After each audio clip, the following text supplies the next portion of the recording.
A atual reitoria, apesar de admitir formalmente que o trabalhador tem direito à greve, trabalha da seguinte forma: não negocia, empurra os trabalhadores à greve e depois corta o ponto.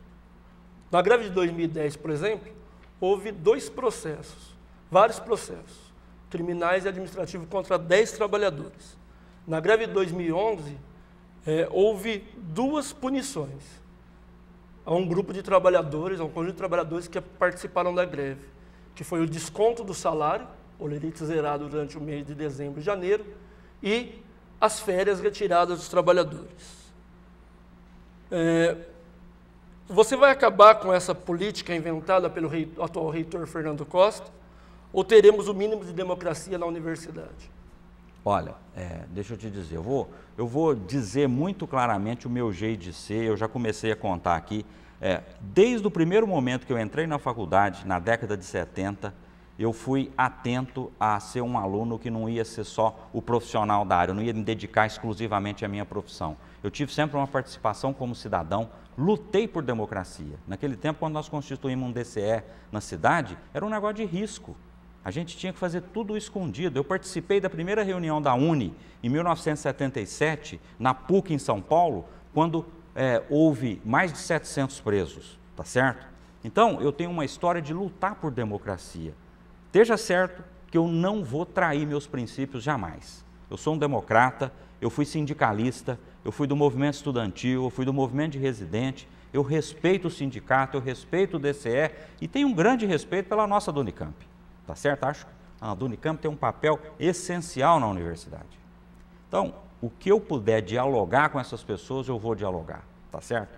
Eu não vou nem dizer greve, vamos evitar greve, vamos conversar para evitar greve, vamos negociar para evitar greve. Se chegar a ter que entrar em greve, vamos respeitar. A greve hoje, ela é normatizada por lei, vamos seguir o que está na lei, mas antes disso, vamos negociar. Então, a minha disposição é de negociar, tá certo? E essa é a minha prática. Converso com os funcionários da Faculdade de Ciências Médicas, converso com os alunos da Faculdade de Ciências Médicas, converso com os docentes da Faculdade de Ciências Médicas, converso com os funcionários que estavam no campus em Limeira quando eu passei lá, com os alunos e com os docentes. A minha prática é de conversar.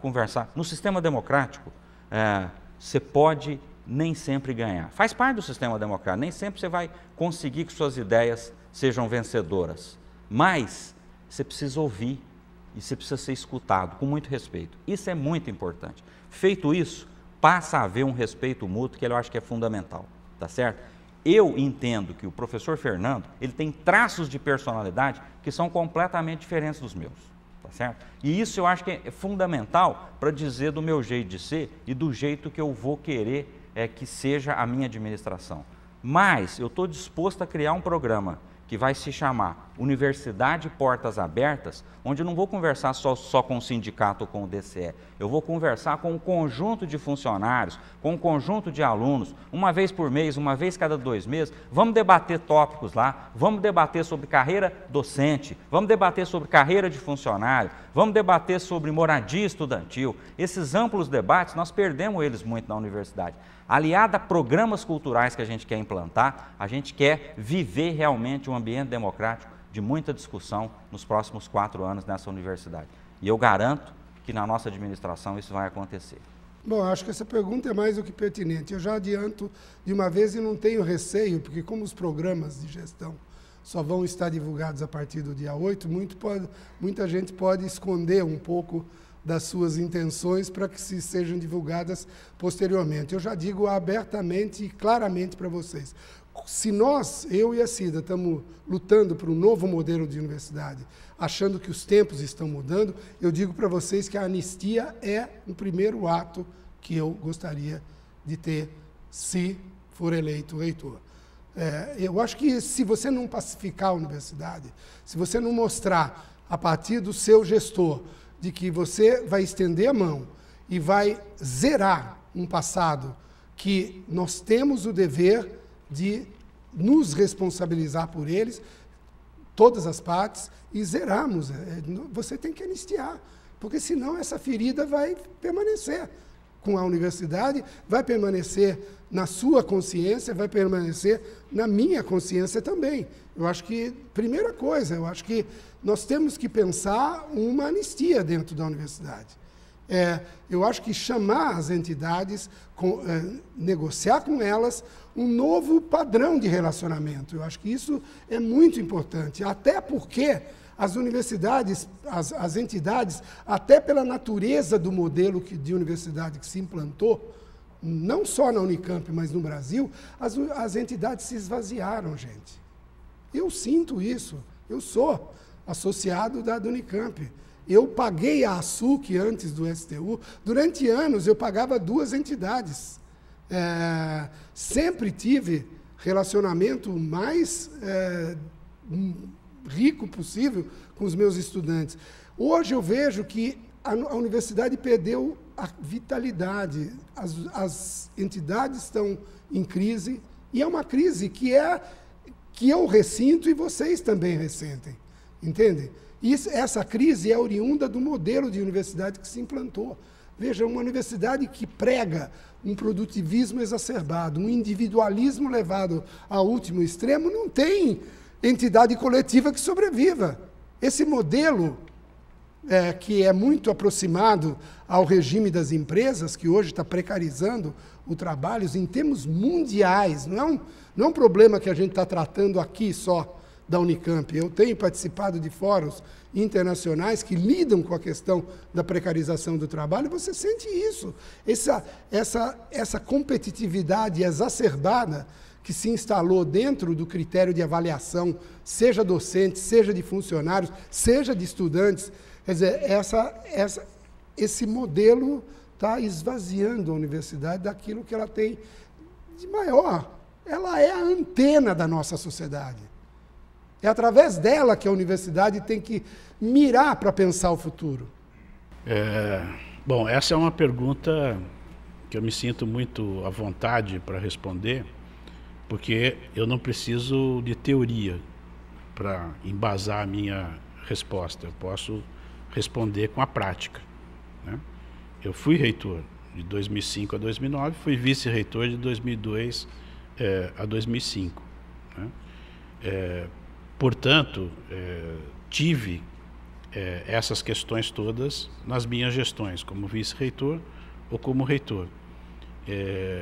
Em nenhum momento faltou diálogo, em nenhum momento faltou consideração, em nenhum momento faltou respeito pelas opiniões, né?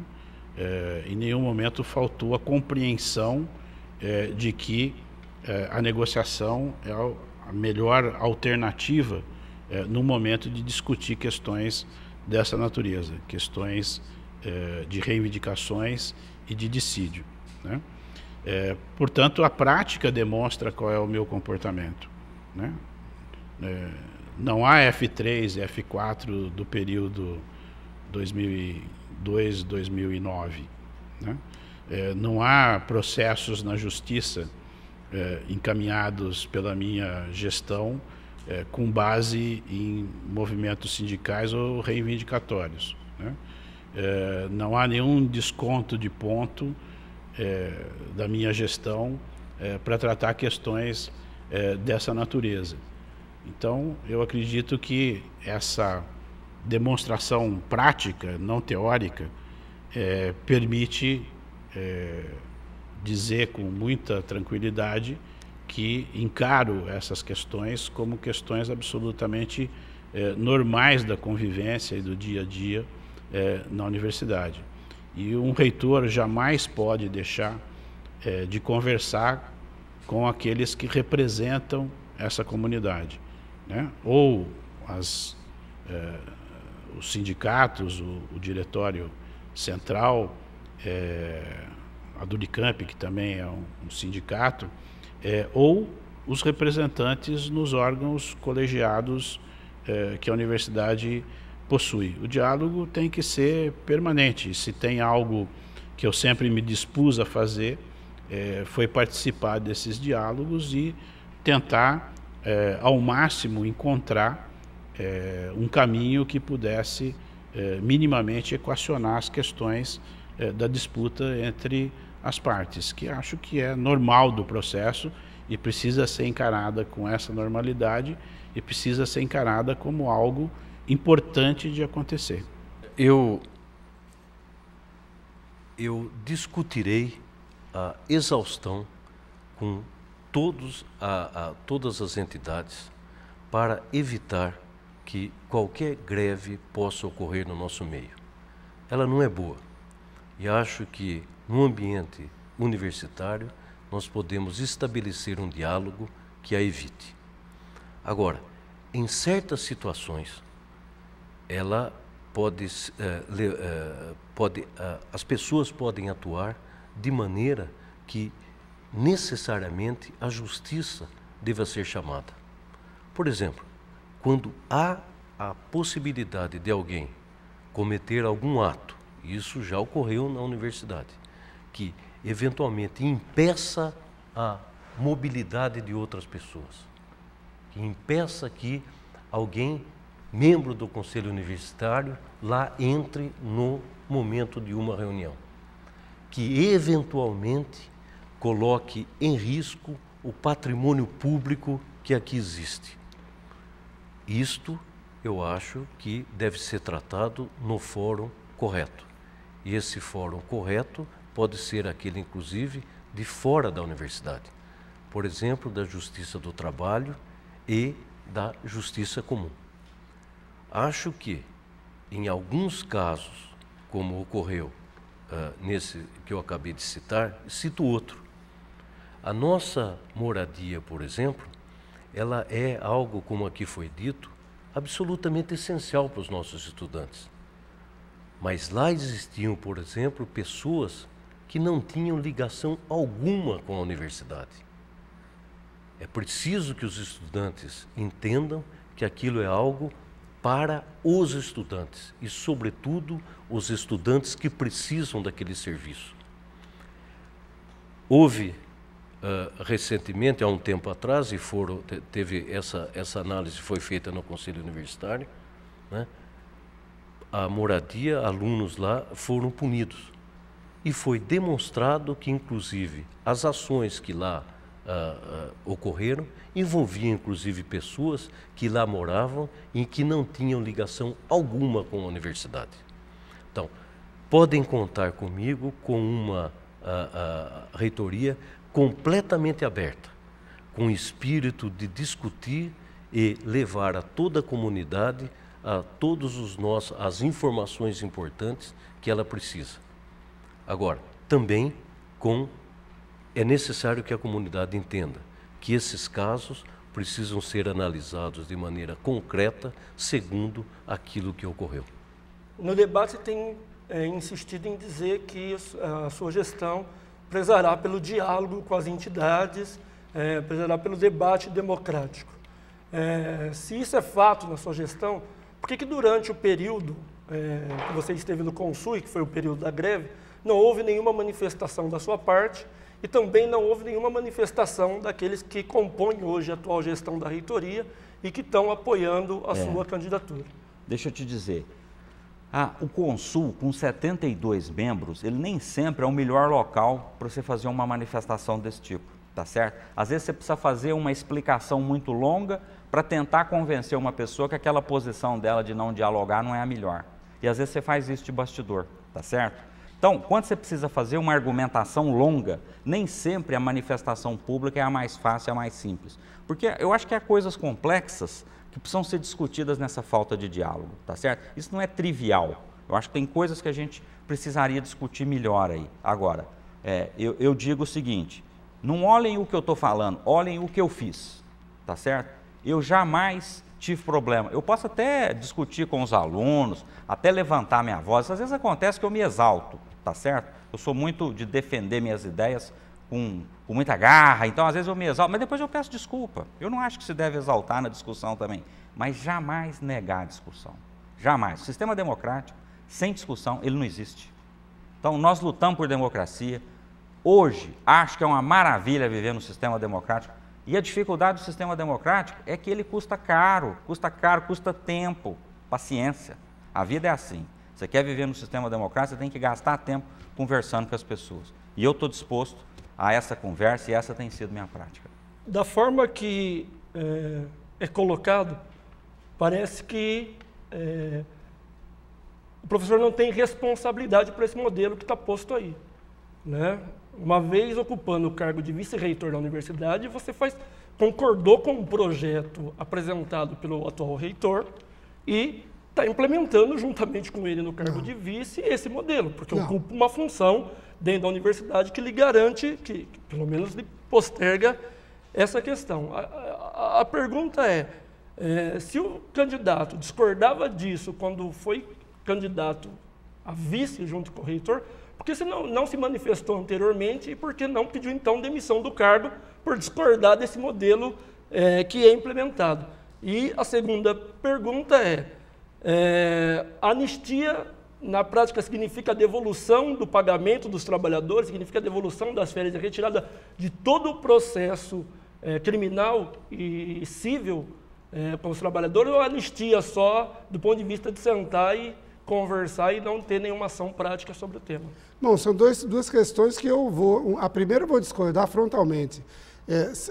A não ser que você não conheça a estrutura administrativa da universidade. A coordenação da universidade não faz parte do gabinete do reitor. Portanto, as decisões do gabinete do reitor são exclusivas do gabinete de reitor. Eu quis me colocar como um interlocutor de vocês quando houve aquela greve do final do ano. Eu fui retirado dessa condição. E não vou deixar barato um cargo tão importante como você está dizendo. Quer dizer, jamais eu renunciaria às funções da coordenação geral da universidade, porque eu tinha sob mim responsabilidades de inúmeros órgãos para levar a melhor qualidade para a universidade dos órgãos que estavam sobre a minha responsabilidade. Me afastaram das frentes de negociações e das frentes de diálogo, mas jamais poderiam me... A maior vitória de uma gestão seria eu renunciar a essas funções, porque eu abriria a mão daquilo que eu mais acreditava que estava fazendo em prol da universidade, que eram os órgãos que estavam sob a minha responsabilidade. Isso eu acho que é absolutamente inadmissível. Renúncia, nós já tivemos várias aqui na universidade, até de reitor. Eu não renuncio. Eu digo que eu começo o mandato e termino ele e faço da forma mais digna possível. E é o que você diz, eu acho que é aquilo que a gente tem que dizer mesmo. Ou é anistia ou não é. Quer dizer, que anistia é essa que você está se referindo, que você é um aperto de mão? Quer dizer, anistia você tem que retirar todas as acusações, porque senão, imagine se em 1979 houvesse uma anistia em que você permanecia responsável por aquilo que você havia cometido. Anistia é anistia para valer, é que nem autonomia universitária, ou é ou não é. Então, no caso de vitória da sua candidatura, você se compromete, então, à devolução do desconto do salário dos trabalhadores, bem como a devolução do direito de greve dos trabalhadores? Eu não me considero devolvendo nada, tá certo? Porque não fui eu que retirei nada disso, tá certo? No meu conceito, o direito de greve está totalmente estabelecido, o respeito às reivindicações na universidade também, e se há possibilidade de que a universidade retire os F3, F4 e devolva os recursos, eu não terei nenhuma dificuldade em fazê-lo, desde que eu possa fazer isso. Pode-se entender, então, mediante a resposta do candidato, que ele vai aplicar o mesmo instrumento que essa atual reitoria vem aplicando em caso de greve, né? Mediante as ações da greve. A questão duas questões, então, aqui a se colocar. Uma, com relação aos descontos de greve e os processos hoje vigentes da atual reitoria, o candidato manterá ou abrirá o diálogo para devolver aos trabalhadores o seu salário, que foi zerado o lerite, o direito de férias, e a retirada de todos os processos jurídicos hoje vigentes por essa reitoria? Olha, eu gostaria de dizer o seguinte, você disse que o mesmo tipo de ação nas greves se eu adotarei. Eu diria o seguinte: não existirá greves. Eu acredito no diálogo efetivo e pode crer que ele existirá entre todas as pessoas que desejam ver essa universidade administrada de maneira correta para os seus fins, olhando como de maneira, digamos assim, bastante aberta a todos os trabalhadores, a todos aqui que aqui trabalham. Esse será o esforço. Agora, acho que muitos e muitos processos que hoje ocorrem, ele tem um âmbito correto e adequado. É a justiça do trabalho que deverá decidir.